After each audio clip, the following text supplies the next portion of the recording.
ನನ್ನ ಸೇರಿನ ಕಿಡಿಯಾರು ಬೇಕಾದರೆ ಆ ಪವಿತ್ರ ರಾಜಶ್ರೀ ಸ್ಪರ್ಶವಾಗಲೇಬೇಕು.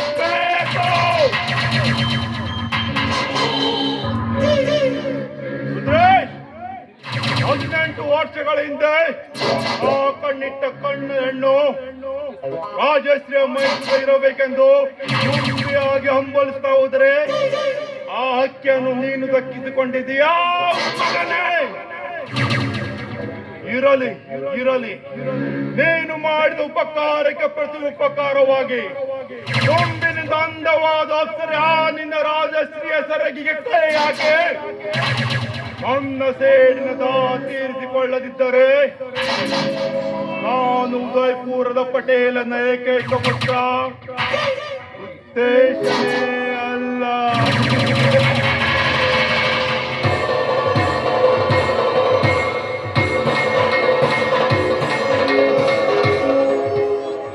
ರಾಜಶ್ರೀ, ಅದಂತ ವರ್ಣರಂಜಿ ತುಂಬಿದ ಮೈಮಾಟವೇ ನಿನ್ನದು.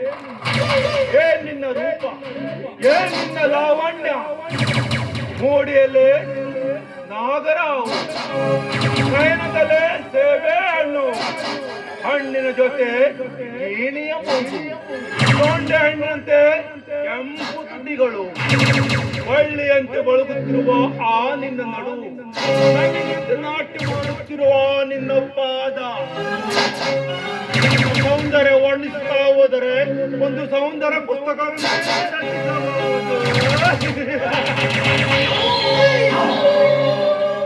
ಎಂತ ಸೌಂದರ್ಯ ರಾಶಿಯ ಸುಂದರಿಯನ್ನು ಪರಿಸರ ಮಾಡಿಕೊಳ್ಳುವ ಮೊದಲೇ ನೀನು ಮತ್ತೊಬ್ಬನ ಮನೆಯ ಪಂಜರದ ಗಿಳಿಯಾದ ರಾಜಶ್ರೀ, ಮತ್ತೊಬ್ಬನ ಮನೆಯ ಪಂಜರದ ಗಿಳಿಯಾದ.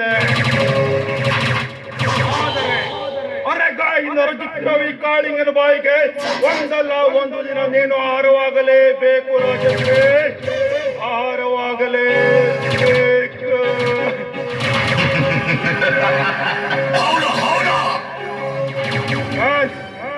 ಹೇಗೋ ನಾನೊಬ್ಬ ಡಾಕ್ಟರ್ ಅಲ್ಲದೆ ರುದ್ರೇಶನ ಬಿಸ್ನೆಸ್ ಪಾರ್ಟ್ನರ್.